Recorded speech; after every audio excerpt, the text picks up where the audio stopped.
Los nuevos desayunos de Mr. Donut presentan. Bienvenido, gracias por estar con nosotros. Nos acompaña Carlos Arturo Mason Parker, licenciado en Administración de Empresas, abogado notario, nacionalidad salvadoreña y belga. Este es un dato que me lo traía don Arturo, muchas gracias por traerlo. Ha sido presidente de la Asociación de Ganaderos de El Salvador, AGES, desde el 86 al 92. Presidente del Banco Hipotecario de El Salvador del 86 al 90, cuando era 100% privado este banco, ¿verdad? Director propietario del Banco Central de Reserva de El Salvador. Y bueno, entre otros cargos también vicepresidente de la Confederación de Agricultores y Ganaderos de América desde el 87 al 97, asesor comercial de la Embajada de Bélgica desde 1998 al 2004 y pues actualmente por decreto real del Rey de Bélgica, cónsul honorario en El Salvador desde el año 2004, pero además también es el abogado defensor del exministro de Economía, Miguel Acayo, y del exdirectivo de la CEL, Thomas Huck, quienes están vinculados al caso CEL en el. Bienvenido, don Arturo, muchas gracias por acompañarnos. Muchísimas gracias, Romeo. Arturo, por favor. Está también Francisco Bertrán Galindo, doctor Francisco Bertrán Galindo, exministro de Gobernación y actual, o ex abogado, mejor dicho, de la empresa italiana CEL. Muchas gracias, doctor, por acompañarnos una vez más. Un gran gusto, Romeo, y es un gran gusto estar con Arturo. En el canal. A ver, voy a leer algunos datos importantes sobre este caso, sobre el caso CEL, ¿no? Que es importante que usted tenga un contexto de cómo se ha venido dando. El caso CEL llegó a los tribunales en noviembre del año 2013, cuando la Fiscalía General aseguró que la contratación de Enel en el año 2002 hubo una trama conspirativa para favorecer que la compañía italiana se hiciera el control de la GEO, la empresa estatal responsable de la explotación geotérmica de El Salvador. Usted recuerda, según la acusación, el contrato otorgado a Enel fue discrecional y lesivo para los intereses de El Salvador. El contrato de concesión debió pasar, según el análisis de algunos sectores de nuestro país, por la aprobación de la Asamblea Legislativa. Todas las concesiones deben de pasar por la Asamblea Legislativa, entiendo. El caso CEL ha generado diversas reacciones y hay al menos 8 personas que están siendo acusadas o que forman parte de los acusados de este caso. El juez declaró recientemente sin lugar la extinción penal solicitada por la defensa de los acusados y se negó además cambiar la acusación de peculado al delito de negociaciones ilícitas, advirtiendo además que la Fiscalía fue contra los intereses, dice el juez, del Estado al firmar un acuerdo marco con la italiana Enel, al firmar un acuerdo que exime de responsabilidad civil a los imputados. El conflicto fue llevado a un arbitraje internacional donde la Fiscalía logró un acuerdo aparentemente de beneficio para el país, pero según el juez que lleva el caso, la Fiscalía se extralimitó en sus funciones al eximir de responsabilidad civil a los imputados en este caso, contradiciendo la Constitución de la República, dice el juez, y menciona precisamente los artículos de la Constitución de la República que habría contrariado la Fiscalía General de nuestro país a lograr este acuerdo marco en Washington en este arbitraje internacional.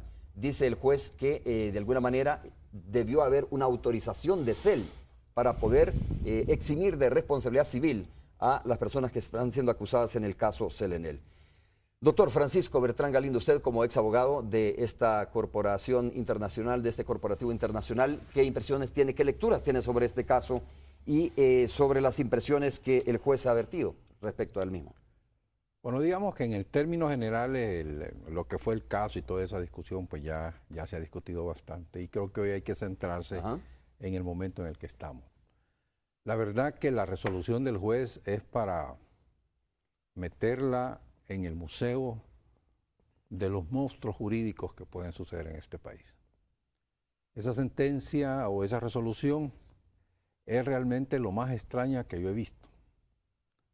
Primero, hace todas esas elucubraciones que usted leyó, asumiendo y dando por cierto que ya existía un delito en la negociación del contrato o del socio estratégico.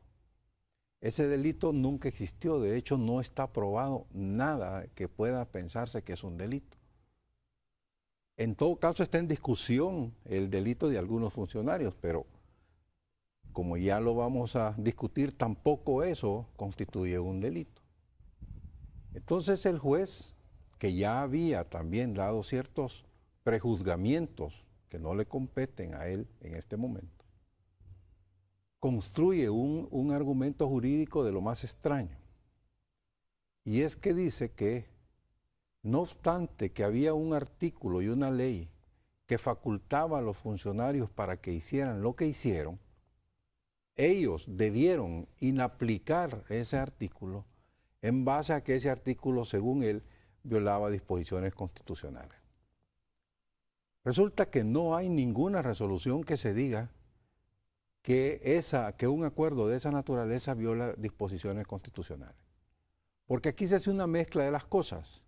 Se habla de que la concesión debió ir al Congreso, pero resulta que las concesiones en este país, por tradición histórica, han ido al Congreso solo aquellas que señala el artículo 120. Y este caso no es ese caso. ¿Cuáles son las que señala ese artículo? El artículo son puentes, caminos, canales, ferrocarriles, calles. O sea, debió ir, por ejemplo, al Congreso la concesión de Citrams. Esa sí debió ir al Congreso y no fue. Pero esta tiene la misma categoría de todos los bienes que están en el subsuelo, que la Constitución dice que los bienes del subsuelo son del Estado, pero que se pueden concesionar, pero no dice cómo. Entonces, la tradición jurídica del país ha sido que este tipo de bienes se concesionan a través del Ejecutivo, a través de una norma legislativa general. ¿Es una excepción de la ley? No, es que es la regla. Lo que pasa, mire, veamos las empresas cementeras. Han ido a pedir una concesión a la Asamblea y alguien les está pidiendo que vayan. No, ¿por qué? Porque hay una ley de minería que dice que quien da los permisos y las concesiones es el ministro de Economía. ¿Alguien ha reclamado eso? ¿Han declarado que eso es para que nos cortemos las venas? No. El agua es un bien subterráneo, propiedad del Estado salvadoreño. ¿Alguien ha visto que hayan ido a pedir una concesión por la explotación de un pozo? No. Es más, están hablando de una ley de aguas en la cual lo que quieren es hacer una entidad administrativa que otorgue las concesiones del agua. Eso, de acuerdo con lo que estamos hablando, de acuerdo a la tesis de todos estos señores, sería también inconstitucional y nadie lo cuestiona. Entonces, esta valoración de que el vapor, que no es más que agua caliente, que está en el subsuelo, ¿no? Está en el subsuelo, claro, hay que concesionarlo. De lo cual es dueño el Estado. Es dueño del Estado y siempre lo va a hacer. El asunto es que la concesión nunca se lo dieron a la empresa italiana. Ella nunca fue concesionaria. Y sin embargo, toda la discusión se gira como que la concesión se le dio a una empresa internacional y que ellos se iban a llevar el vapor del país. Pero eso nunca fue cierto. Doctor, ¿y si no fue una concesión, qué fue entonces lo que se le otorgó a la Enel en ese caso? Unas acciones. Es que la concesión, por la ley general, se le pasó a la GEO, una entidad en esa época de la CEL, completamente, se le pasó de la CEL a la GEO. Quien era concesionaria y es concesionaria en este momento es la GEO. La empresa italiana nunca tuvo una concesión en este país. Entonces, ¿cuál es todo el delito? ¿De qué estamos hablando? Yo he llegado a la conclusión, y creo que varios me lo confirman, que esto es más, no es más que un juicio político, probablemente con algunas intenciones aviesas en el inicio, en la época del presidente Funes. Entonces, lo que el gobierno del presidente Sánchez Serén hizo fue tratar de sacar del problema al país. Y creo que lo logró por mutuo acuerdo, pagó las acciones, que era lo correcto y era lo justo. Pero entonces, para que eso que hizo este gobierno sea legal, debemos entender que nunca hubo un delito, porque es que además nunca lo hubo. Entonces lo que procede acá es un sobreseimiento, y eso lo debió haber hecho el juez de instrucción. Ahora, que él, por las razones que sea, por su pensamiento político, por cómo él ve las cosas o por visitas que haya recibido o llamadas que haya recibido, concluyó que era la forma de resolver el tema, pues bueno, pero realmente cuando uno lee lo que él razona, no tiene ningún sentido jurídico. Doctor, lo que estamos usted hablando. dice que no hubo nunca un contrato de concesión. Sino con que, Enel. correcto, estoy hablando del caso con Enel. Nunca hubo un contrato. ¿Y bajo qué figura entonces se otorgó estas acciones a la Enel? No, es que, vamos a ver, la concesionaria se llama la GEO, ¿ok? La GEO es una entidad mercantil por acciones, una SADCB, constituida por la, digamos, entidad que se llama CEL. Ella era dueña del 100% de las acciones. Cuando la GEO necesita que se haga una nueva planta, contrata a los italianos para que hagan esa planta. Esa planta costaba 120 millones de dólares. El pacto que firmó la CEL con Enel decía que esa planta la iban a pagar con acciones en lugar de pagarla con dinero. Pero entonces, la concesionaria era siempre la GEO. Los accionistas de la GEO eran la CEL y Enel. Pero ni la CEL tenía concesión geotérmica, ni Enel tenía concesión geotérmica. Porque una cosa es que yo sea dueño de la empresa concesionaria y otra es que yo sea concesionario. Son dos cosas diferentes. Entonces, a quien se le dio el permiso de explotación no fue a Enel, fue a la GEO. Y se la dio antes que Enel comprara la parte de las acciones o que recibiera en pago las acciones que recibió. Hay otra cuestión que la gente confunde y es que cree que CEL se deshizo de sus acciones. CEL no se deshizo de sus acciones. CEL siguió siendo dueña de sus acciones. Lo que se hizo fue, en lugar de pagar la planta de 120 millones con dinero, se aumentó el capital en 120 millones, se emitieron acciones por 120 millones a favor de Enel. Y con eso se le pagó a Enel el valor de su planta. ¿Dónde está el delito? ¿Cuál es el problema con eso? ¿Y entonces por qué habla el juez de una concesión? Se habla de una concesión yo no realmente. sé, O sea, yo no sé cuáles ¿tanta son gente los... está equivocada en este tema de que nunca hubo una concesión para Enel? Es Don que Arturo, mire, ¿cuál es su opinión? Doctor Francisco Beltrán Galindo, présteme que un poco. Arturo sabe bien de todo. Sí, yo respaldo todo lo que dice Chico. Realmente aquí ha habido gente que ha venido a los medios sin tener conocimiento del caso a confundir con, yo diría, con mala intención de presionar a los jueces o lo que sea. Por ejemplo, yo oí la semana pasada, creo que fue una persona que vino aquí y dijo, durante la administración Flores se le dio a Enel las acciones, pero la administración Saca lo paró. ¿Correcto o no es correcto? Un señor Galeas, creo que se llama. Giovanni Galeas. Bueno, él lo vino a decir aquí. Sin embargo, vienen a decir cosas que no es cierto. Yo nunca he visto al señor Galeas o a uno de los que vienen aquí, abogados, lo que sea, en las audiencias nuestras, para que realmente puedan venir a hablar con la autoridad que aparentan tener sobre este caso. Sobre el caso de que cuando dice el señor Galeas de que el señor Saca paró la explotación, que en él no tuviera más acciones y que fue durante la administración anterior. Yo te quiero leer una carta del señor, el presidente Elías Antonio Saca González, de fecha 7 de diciembre del 2005, año y medio después de haber tomado posesión. Enviada al presidente Berlusconi, Silvio Berlusconi, el presidente del Consejo de Ministros de la República Italiana. Dice: excelentísimo señor presidente, tengo el agrado de dirigirme a su excelencia en ocasión de hacer referencia a su nota número 148 de fecha 4 de noviembre de 2005 relacionada con la importante inversión de Enel en El Salvador. Al respecto, dice, es para nosotros un gran honor y satisfacción contar en nuestro país con un inversionista y socio de la calidad y reputación del grupo Enel.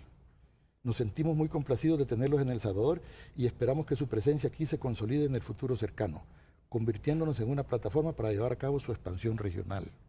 En este sentido, y en relación a la reestructuración financiera de la GEO, que se ha venido estudiando, consideramos que por razones jurídicas, esta deberá llevarse a cabo de acuerdo a lo estipulado en el acuerdo original de accionistas entre CEL y Enel.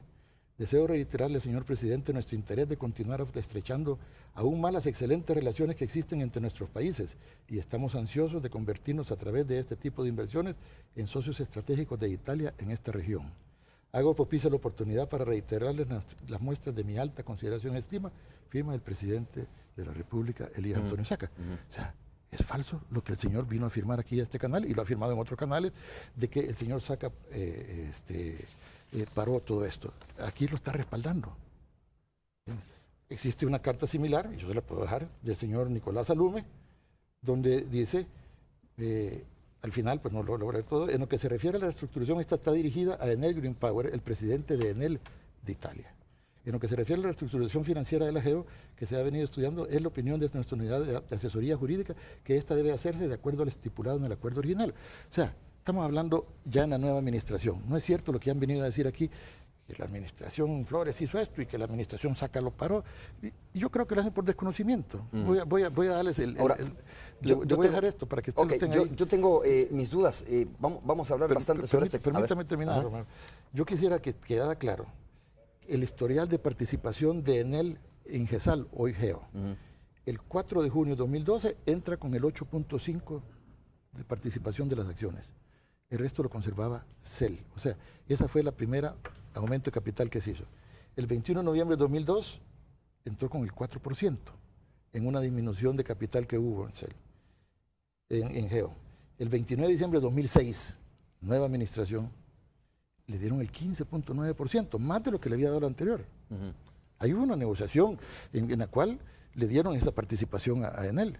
Y el 28 de abril de 2008... ¿Sobre la base de qué fue ese aumento de la capitalización de acciones? De la planta de Berlín. La planta de Berlín que estaban haciendo. Pues, pero progresivamente casi alcanzaba el 50% la Enel, ¿no? Bueno, y la gente se pregunta, a ver, ¿cómo se vino capitalizando tan rápido la Enel? De tal forma que casi lograba más del 50% y por lo tanto, de acuerdo a las leyes, se iba a convertir prácticamente en la dueña de CEL. Mire, para empezar, aquí estamos en un caso jurídico donde estamos juzgando el delito de peculado.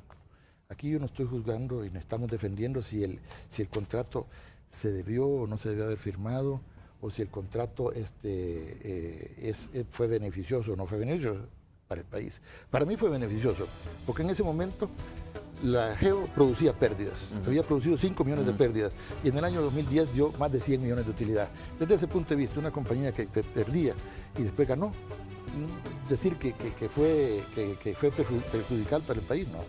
Aquí estamos viendo en cómo negociaron en la participación, las aportaciones que hizo la GEL. Ya lo hizo la nueva administración. Ahora yo le pregunto, ¿y por qué no están los de la nueva administración de imputados? Si ellos se dieron más que lo que se dio la primera administración. Ahora, el cuestionamiento de fondo, antes de ir a la primera pausa comercial, doctor Francisco Bertrán Galindo, es cómo se dio inicialmente esto, cómo se otorgó, si no fue una concesión, cómo fue el mecanismo, cuál fue el mecanismo para que se fuera capitalizando las acciones. Usted dice a través de las inversiones que iba generando la Enel en nuestro país, ¿no? Correcto. Pero todo el mundo, incluyendo la Fiscalía General de la República, en este acuerdo marco que logra en Washington, habla de una concesión a Enel.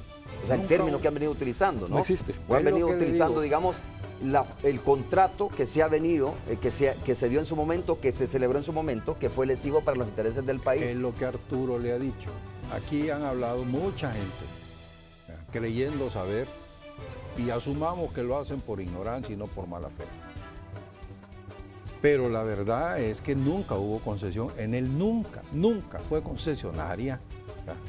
Y simplemente lo que pasó en la época del presidente Saca fue que los socios, la CEL y Enel, entraron en discusión de cómo aplicar una cláusula, la cláusula sexta del contrato.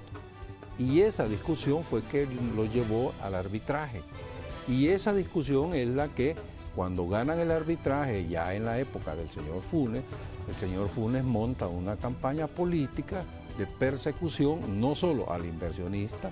¿Por qué motivos? ¿Por qué razones? Se mencionaban que de repente esas 100 millones, 140 millones iban directamente para una sociedad de la CEL que nadie controla, y por eso es que inclusive en el editorial de la UCA se habla de la caja chica de la Casa Presidencial. Entonces ya ese era un motivo suficiente para ver cómo saco a un socio que me estorba, pero además cómo me vengo de mis enemigos, ¿verdad?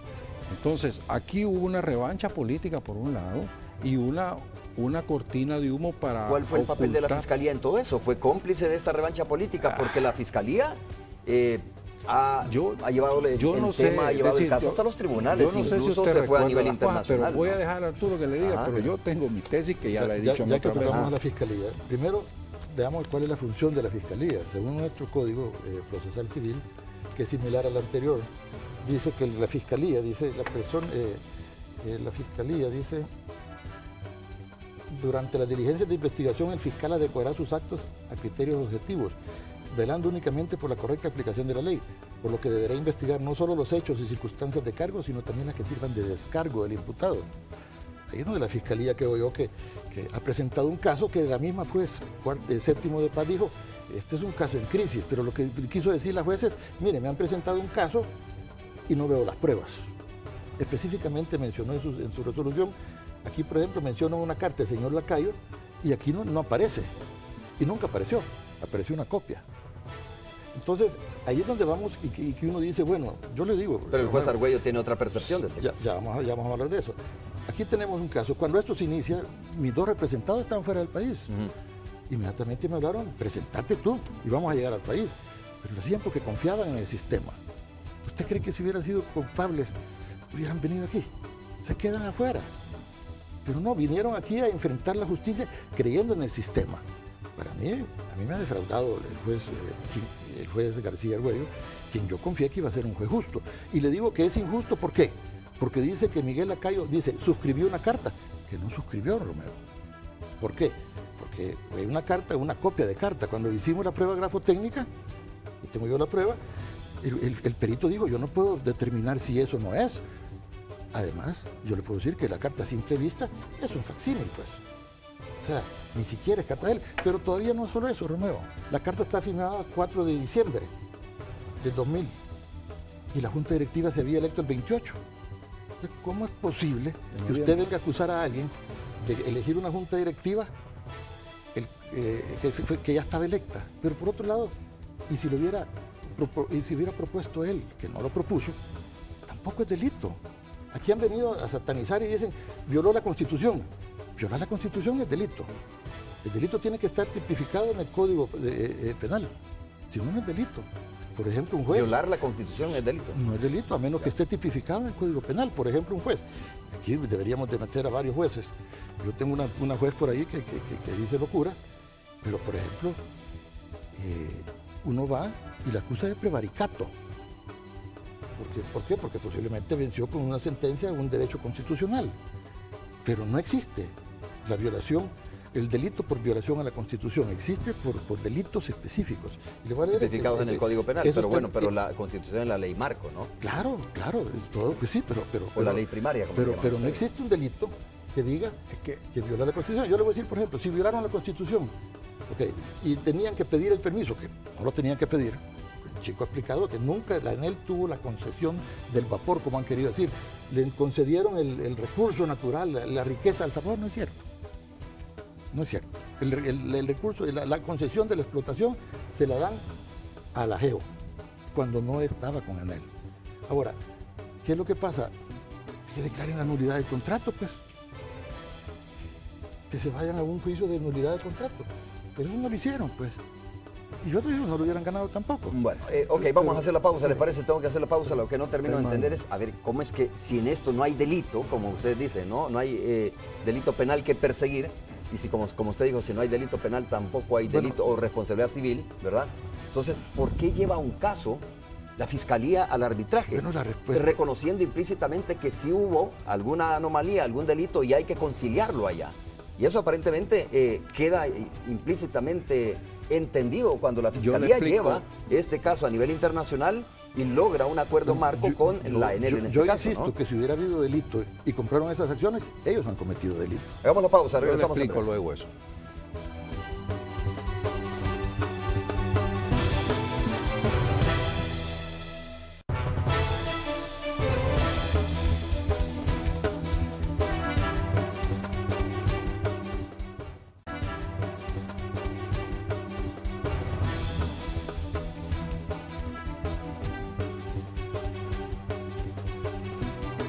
A ver, estamos de regreso, gracias por continuar con nosotros. Doctor Francisco Bertrán Galindo, solo para poner en contexto, ¿no? Antes de escuchar su respuesta, cuando se le pregunta a la Fiscalía General de la República, cuando la Fiscalía acude en el año 2013, en noviembre del 2013, al tribunal respectivo, habla de una trama conspirativa para favorecer que la compañía italiana se hiciera del control de la GEO, dice, se hiciera del control de la GEO, la empresa estatal que estaba como responsable de la explotación del vapor del subsuelo.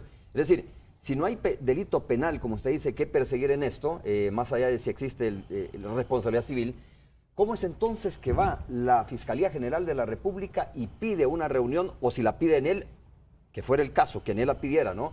¿Cómo es que acude la Fiscalía a esta reunión para lograr un acuerdo marco si no hay delito que perseguir? Lo lógico es que queda entendido que hay algo que arreglar en esto, ¿no? Es al revés. Déjeme ponerle la situación. Primero que nada, y ya lo he dicho y lo repito, en este caso la Fiscalía actuó como bufete de casa presidencial. No actuó con la función de la justicia que mencionó mi colega. ¿Por qué lo digo? Porque primero hay que recordar que esto arranca con la expresión y los discursos cotidianos y sabaneros del presidente Funes. El presidente Funes empieza a presionar al fiscal. Es más, dice que le va a dar un refuerzo, que se lo da, que no entiendo cómo Casa Presidencial puede darle un refuerzo a un ente que no es del Ejecutivo, pero le da un refuerzo que, según las cifras, anda entre 600 y 900 mil dólares. Con ese dinero el fiscal contrata una comisión especial de 3 abogados. Actuando como bufete, dice, de Casa Presidencial. Sí, es que él no es representante del presidente. No, es representante del Estado. Del Estado. Tal, ¿no? Pero entonces él, con la comisión que le da el presidente de hágame tal cosa, no me estoy recibiendo comisión de dinero, sino con la instrucción que le da de haga tal cosa, el fiscal viene, forma un equipo y empieza un proceso. Cuando resulta, asumo yo, que dentro de la comisión se empiezan a dar cuenta que no hay delito, el presidente empieza a acusar al fiscal que no quiere poner el caso, lo presiona, hasta que ni modo el fiscal tuvo que presentar un caso. Pero al final era un caso débil porque no tenía pruebas. Y los acusa de un delito que no aplica para nada. Entonces, hay que separar este tema del tema del CIADI. El tema del CIADI, que es donde se firma el acuerdo que usted menciona, quien lo inicia es la empresa italiana. Ok, ¿por qué acude la Fiscalía si no hay delito? No, Pérez. Aun cuando actúe como bufete de Casa Presidencial. Óigame, tranquilo. Lo inicia en él contra el Estado salvadoreño, ya no contra la CEL, porque quien estaba hostigando al inversionista era el Estado salvadoreño en su totalidad.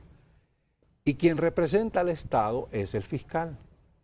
Entonces el fiscal, por obligación, tenía que estar defendiendo al Estado de El Salvador en ese caso. Entonces, las partes para los efectos eran la gente de los italianos con sus abogados y el Estado de El Salvador con su abogado, que es el fiscal. Entonces, esas eran las contrapartes en la discusión CIADI. Esto no tiene nada que ver con el arbitraje. Esto es un reclamo de un inversionista extranjero al Estado de El Salvador diciéndole, usted me está hostigando. Y presentó todas las pruebas del hostigamiento. ¿Por qué el fiscal llegó a un acuerdo? Me imagino que fue porque de seguir en ese proceso los costos para el Estado salvadoreño iban a ser mucho más altos. Porque una vez hay una resolución de ese nivel de tribunal, eso es vinculante para El Salvador. Y ahí se estaban reclamando daños y perjuicios de que los italianos le reclamaban al Estado. Entonces creo que una forma de resolver el tema, y en ese caso creo que el fiscal actuó razonablemente y no lo hizo solo, que conste, porque este es un tema también relevante. El fiscal no actuó porque era un macho sin dueño, actuó con acuerdo del Estado, del gobierno y con autorización de CEL. Que CEL no venga aquí a decir que ello no fue parte de ese proceso de negociación. Si no fue parte, explíquese usted por qué la emisión que hizo la GEO para recaudar el dinero para comprar las acciones es la emisión que se ha hecho más rápido en la historia del país. No tardaron ni una semana en hacerlo y recogieron los 280 millones y con eso compraron las acciones. ¿Usted cree que la CEL tiene la capacidad política de generar una emisión en una semana de plazo, venderla y ir a pagar sin estar de acuerdo con lo que se había firmado en el acuerdo marco? No. Ahora, la pregunta es por qué CEL ahora de repente dice, fíjese que de todas maneras no, quiero seguir contra los salvadoreños, ya contra los italianos no, pero contra los salvadoreños sí quiero seguir. Explíquese eso. Entonces, porque eso, según el juez contraría la Constitución en el artículo pero ya 235, donde dice que tiene que defender. Arturo le ha explicado que por violar la Constitución no hay delito. Es decir, mire, de acuerdo, pero si yo mato a algo, si yo mato a alguien. La pregunta es, doctor Francisco Beltrán Galindo, a la luz del texto de la Constitución en el 235, si no me equivoco, y 246, ¿el fiscal defendió los intereses del Estado? Eso fue lo que fue a hacer. ¿O fue simplemente, digamos, bueno, el fiscal, digamos la fiscalía, ¿no? Para no personalizar esto, digamos. ¿O fue simple y sencillamente a lograr un acuerdo que se extralimitaba en sus funciones? Porque dice, mire, no puede el fiscal hablar en nombre de CEL. CEL es una autónoma que puede iniciar una acción civil aquí en contra de los acusados. Y no puede el fiscal ir a hablar, el fiscal va a hablar en nombre del Estado, no en nombre de CEL en este caso, como usted bien lo dice, y por lo tanto CEL tiene todo el derecho de iniciar aquí una acción contra las personas que están siendo demandadas en este momento, ¿no? No. Ok, le escucho. CEL renunció, mire, desde que CEL cumplió su parte que le tocaba de comprar las acciones, aceptó el marco. Y el acuerdo marco fue negociado. Y es más, el ingeniero López, creo que se llama el presidente de CEL, fue testigo y está en la foto. Fue testigo también el secretario jurídico de Casa Presidencial.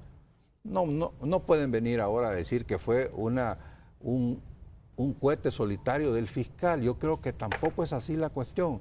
El fiscal actuó claramente en representación del Estado y claramente con apoyo del gobierno de la República y claramente con el gobierno de CEL. Lo que creo que ha pasado allí es que los abogados de CEL se han percatado que si continúa el proceso penal con la fuerza política que lleva y llegan a declarar la existencia de un delito, como Arturo ya mencionó, entonces la negociación que hizo el ingeniero López y la junta directiva actual se vuelve ilegal. Y entonces, no ahora, pero de aquí a 5 años, cuando ya no estén, pueden ser, igual que lo fueron estos, acusados del mismo delito. Entonces, yo creo que más como para tener una justificación de no, fíjate que yo estoy reclamando que me devuelvan los 280 millones, más por ese lado lo veo, porque realmente ellos fueron partícipes de la negociación, y lo puedo decir porque lo puedo decir, fueron partícipes de la negociación, aunque el que firmó es el fiscal, pero tenía que ser el fiscal porque es el único que puede representar al Estado. A ver, don Arturo, no sé si el juez desconoce la ley, pero le menciono lo que dijo, ¿no? Sin embargo, el juez Argüello argumentó que los imputados no son sujetos de derecho internacional. Argüello dijo también que la Fiscalía no tenía la potestad de renunciar a exigir la responsabilidad civil de todos los imputados porque nadie puede renunciar a lo que no tiene, dijo. En el caso, la entidad afectada es CEL y por lo tanto solo CEL tenía la potestad de solicitar la exoneración de la responsabilidad civil a los imputados. Y CEL solo la había solicitado para el representante de Enel Green Power aquí en el país, que era el abogado José Vicente Machado, ¿no? Pero no para el resto. Dice, es CEL la que debe de decir si existe o no, o si se libera o no de una responsabilidad civil a los imputados y no la Fiscalía, ¿no? Mire, para mí no deberíamos estar perdiendo el tiempo en ese jueguito que han creado de que uno renuncia de la acción civil y el otro dice que no.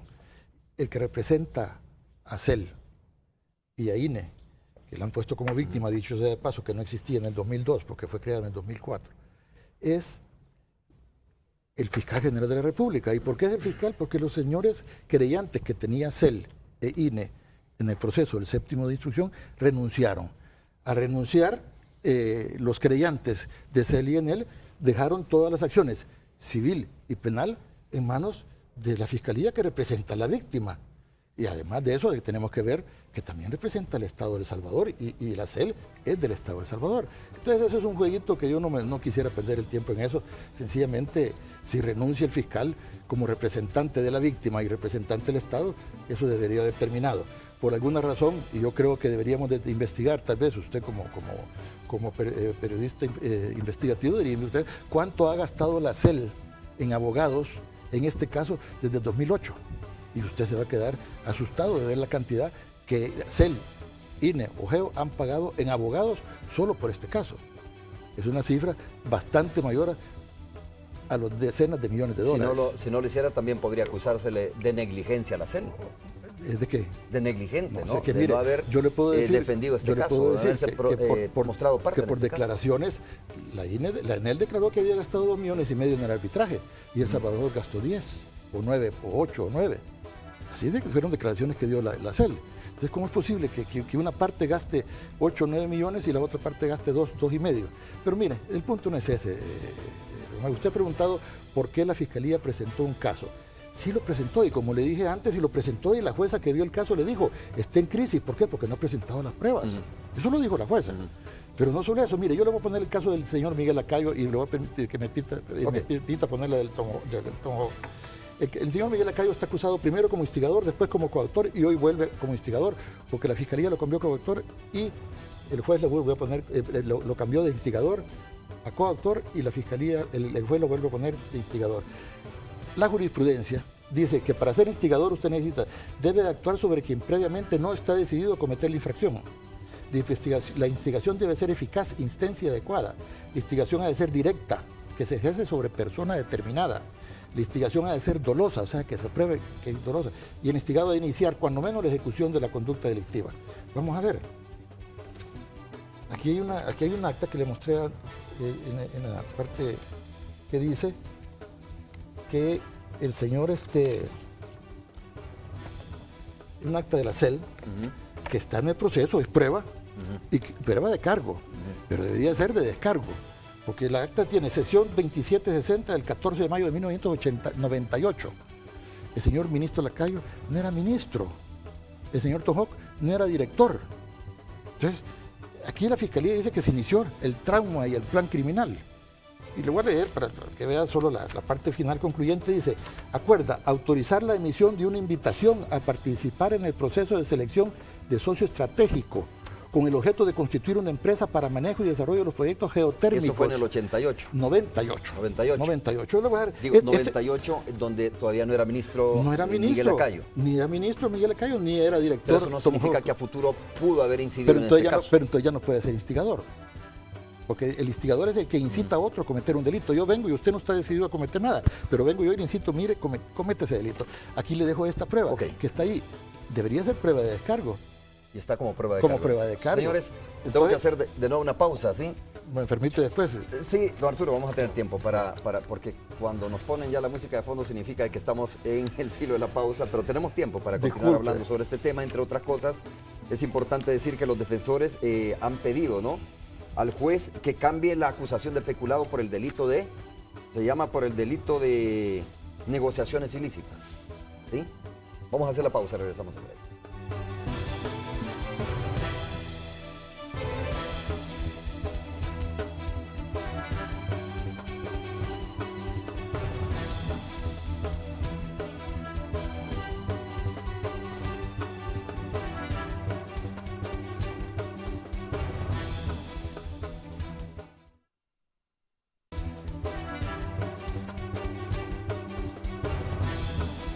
Información en desarrollo. Alejandra Canales nos informa sobre un accidente de tránsito. Brevemente, Alejandra, ¿cómo está la situación? Carretera Zacatecoluca, ¿no? Así es, Romeo, estoy en el kilómetro 47 rumbo a Zacatecoluca. Aparatoso accidente de tránsito en este punto entre un bus de la ruta 302 y un pick-up.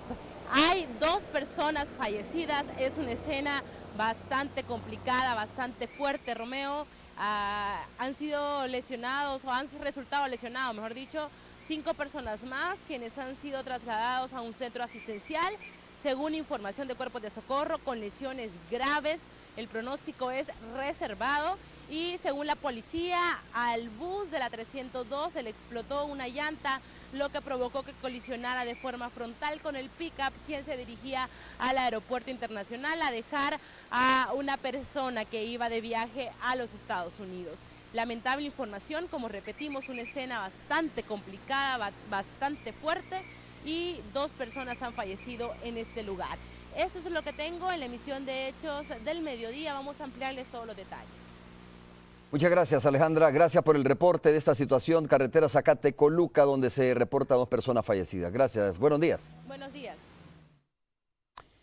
Bueno, a ver, don Arturo, lo interrumpí Sí. sobre este tema, ¿no? Yo quisiera terminar diciéndoles, ya mostré una prueba de la cual el ingeniero Lacayo no puede estar en este proceso o no debería estar en este proceso porque no puede ser instigador, según la jurisprudencia y según nuestro Código Penal. Sin embargo, ahí lo tiene el instigador. ¿Qué va a pensar uno? ¿Es político o no es político eso? Porque si hubieran pruebas realmente, que las muestren, pero no están. Pero hay otra declaración bien importante que pedimos nosotros, yo la pedí como representante del señor Lacayo y Tom Hawk, que es del señor Óscar Santiago Medina Hernández, quien era director ejecutivo de la CEL en ese periodo, creo que fue hasta el 2005. Debo advertir que esta declaración fue tomada por la comisión investigadora que nombró la Fiscalía. Sin embargo, no aparece en el requerimiento fiscal. ¿Por qué? Porque era una prueba de descargo. Él dice, en la declaración que dio, y dice, todos los acuerdos que tomaba la Junta Directiva tenían sustentación de la parte técnica y legal para ser sometidos a la Junta Directiva. Todos los acuerdos estaban documentados con posiciones legales y técnicas para archivar el acuerdo. O sea, ahí demuestra que los señores que acordaron eso no cometieron dolo. ¿Por qué? Porque actuaron en base a las recomendaciones que le hacía. Pero cuando yo le pregunté, y no lo vamos a ver aquí, se lo voy a dejar, dice, el señor Tom Hawk no tuvo participación directa en las actividades que elaboraban las recomendaciones que se sometían a la Junta Directiva. Esta es una prueba de descargo. ¿Por qué no la valoró el juez? De un testigo. Bueno, la puede valorar, supongo yo, en el proceso todavía está abierto, ¿no? No, porque dice, no, el juez de instrucción. Ah, ya. Entonces se la mostramos al juez de instrucción esto. Pero le voy a decir una cosa, el señor Tom Hawk, de 39 pruebas que le han presentado en contra de él, juntas directivas, junta general, solo participó en 3. Y nada de importancia. Tengo que ir a la radio 109. ¿Sabe qué? Aprovechamos los 2 medios de comunicación para que usted pueda continuar hablando sobre este caso. Tony Cabezas está listo, porque si no, no le vamos a dar tiempo a Tony para que pueda formular también sus preguntas respecto a este caso. Tony, ¿cómo estás? Hola, ¿qué tal, Romeo? ¿Qué tal, señores abogados ahí? Buenos amigos, el doctor Bertrán Galindo, un saludo también. Señor Mason, bienvenido a la frecuencia de Radio 109. ¿Cómo están? Muy bien. Bien, Tony, hablando sobre el caso CEL-ENEL, Tony, don Arturo Mason es el abogado actual y el doctor Francisco Bertrán Galindo es el ex abogado de ENEL, ¿no?, en el país. Así es que estoy conversando con ellos sobre este tema. Bueno, preguntas, Tony. El juzgado séptimo de instrucción mandó, entiendo, a 8 de los 9 acusados, ¿verdad? En el caso CEL-ENEL a este juicio, y valoró que la firma de un acuerdo marco, estoy leyendo aquí, información que tengo en diciembre pasado, que puso fin a un arbitraje entre el Estado salvadoreño y la empresa italiana Enel, aplicaba únicamente a esta empresa y sus representantes. Lo que se está determinando es el tema de la responsabilidad civil, ¿no es así? Definitivamente no. Ahí hay 2 temas en el séptimo de instrucción, la responsabilidad penal y la civil. En el caso de la responsabilidad civil, la Fiscalía pidió que se extinguiera la responsabilidad civil y CEL ha dicho que no, que no. En el caso de la responsabilidad penal, el juez de instrucción mandó al juez cuarto de sentencia para que se fuera a la vista pública. Yo estaba conversando, primero muy buenos días y qué gusto estar con ustedes. Yo estaba comentando cuando se interrumpió esto sobre una prueba, porque estamos hablando de las pruebas de cargo y de descargo. La Fiscalía no solo está obligada a presentar pruebas de cargo, está obligada a buscar y a presentar las pruebas de descargo. Y decía yo la declaración que dio fue director técnico, el director ejecutivo de la CEL, quien según la ley de CEL es el encargado de administrar los negocios de la CEL, el que hace las propuestas a la Junta Directiva, el que asiste a la Junta Directiva con voz pero sin voto. Él, cuando se refiere al ingeniero Lacayo, dice, con el ingeniero Lacayo se veían temas como la generación de energía eléctrica del país y la incidencia de los precios de la energía, respecto a que se hacían análisis de diferentes opciones que se podían tomar para bajar el costo de la energía a la población. En el proceso de selección del socio estratégico, el ingeniero Lacayo no participó, que fue un proceso interno de CEL. O sea, claramente el director ejecutivo de la CEL dice, el ingeniero Lacayo no participó en ese proceso. Eso no lo consideró en el juez de instrucción. Y con respecto al señor Lacayo dice que no tuvo participación directa de las unidades que elaboran las recomendaciones que se sometían a la Junta Directiva. Esta declaración, afirma él, que se la dio también a la comisión investigativa, pero sin embargo no la puso la Fiscalía en las pruebas del requerimiento fiscal. Yo le pregunto, ¿por qué? Pues obviamente porque los liberaba a ellos 2, por lo menos, y a los demás también, porque dice que todo se sustentaba en análisis que presentaban ellos a propuesta de ellos. A ver, doctor Francisco Bertrán Galindo. Tony, un gran gusto verlo de nuevo, placer. Sí, yo básicamente he sostenido desde hace varias semanas, después de la resolución del juez de instrucción, que claramente da la sensación que este es un proceso político. Es más bien, pareciera no un caso de justicia, sino un caso de venganza política. Y a mí me parece que es un tema bastante grave, no solo por las personas que están allí, sino por la institucionalidad del país. Es decir, si se vuelve la regla que a los opositores políticos yo le invento los delitos y los enjuicio de la forma que se está haciendo hoy, si esto se vuelve costumbre, ya estamos hablando de otro sistema de gobierno y no de la democracia que hemos querido construir después de los acuerdos de paz. Entonces yo creo que hay que llamar la atención, esta es una luz roja, que debemos poner todos los que queremos una sociedad democrática a que este tipo de cosas no se vuelvan una costumbre. Bueno, es un tema bastante complicado, muy extenso también, la parte legal. Nosotros estamos ahora conversando con el doctor Vicente Coto, director nacional de medicamentos, que para efectos prácticos de la población pues tiene, Romeo, información muy importante relativa a los medicamentos, los antibióticos, que a partir del primer día de julio serán solo con receta médica, los inyectables. Claro, pero mira, es bien importante, pero impresionante también saber que se decomisaron 500 medicamentos en el aeropuerto internacional de El Salvador. ¿Cómo es posible? No estamos hablando de 10 ni 5, 500 medicamentos que aparentemente pues son dañinos para la salud, entiendo, ¿no, doctor? Explícanos un poco. Bueno, la semana pasada estuvimos participando de un esfuerzo de más de 111 países en el mundo, en el cual por una semana se están persiguiendo aquellos ventas ilegales de medicamentos por internet, y en algunos casos, como el nuestro, también se hace una presencia en los aeropuertos. En el caso nuestro fue alarmante porque con una sola semana apenas que estuvimos, la cantidad de medicamentos que he llevado a Estados Unidos es impresionante, pero sobre todo que todos son medicamentos ilegales, falsificaciones. Entonces hay capturados. No, porque aquí en el país las faltas a la salud en el tema de medicamentos todavía no son con el régimen como en otros países que son delitos perseguidos. O sea, solo se decomisó la mercadería. Se decomisó la mercadería y nosotros después seguimos la pista porque el 40% venía de Santa Rosa de Lima. En Santa Rosa de Lima encontramos 400 medicamentos falsificados más. Estamos hablando de 400 diferentes, pero de cada uno varias cantidades. Y siguiendo la pista, probablemente estos vienen de Honduras, son trasladados a Santa Rosa de Lima y ahí son extendidos en toda la República. De tal manera que este es un problema muy serio y el llamado que hacemos siempre es que no estemos consumiendo medicamentos que ponen en peligro la salud. Medicamentos que circulan, ¿no? Aquí en nuestro país. Bueno, Tony. Bueno, un gusto. Saludos para ti. Hasta Muchas luego. Gracias. Nosotros nos quedamos conversando. Un saludo hasta los estudios. Nos quedamos conversando. Tenemos que hacer nosotros una breve pausa comercial, don Arturo. Yo sé que se queda con ansias todavía probablemente tengamos unos 30 segundos cuando regresemos para poder ir terminando este tema. Volvemos en breve. 15.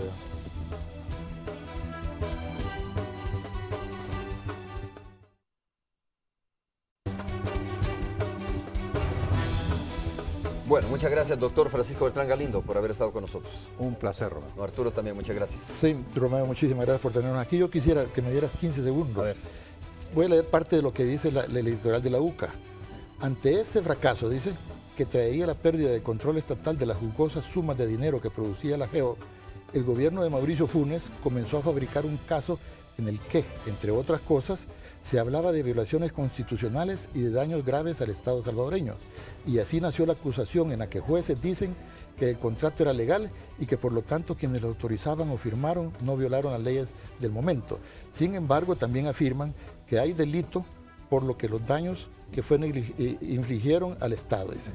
Se está frente a una irregularidad y un retorcimiento jurídico que solo es aplicable por la debilidad corrupta de los jueces y por la presión política de quien ejerce el poder estatal. Ese es parte del editorial famoso que dijo la UCA respecto a este caso. Don Arturo, muchas gracias por haber estado con nosotros. A ti, Romeo. Bueno, y sí, más adelante, lógicamente, hay que seguir, ¿no? Hablando de esto, dependiendo de cómo cuando quieras. Saludos para ustedes, muchas gracias. Nos vemos el día de mañana. Estaré con ustedes a las 5:30. Es todo. Los nuevos desayunos de Mr. Donut presentó.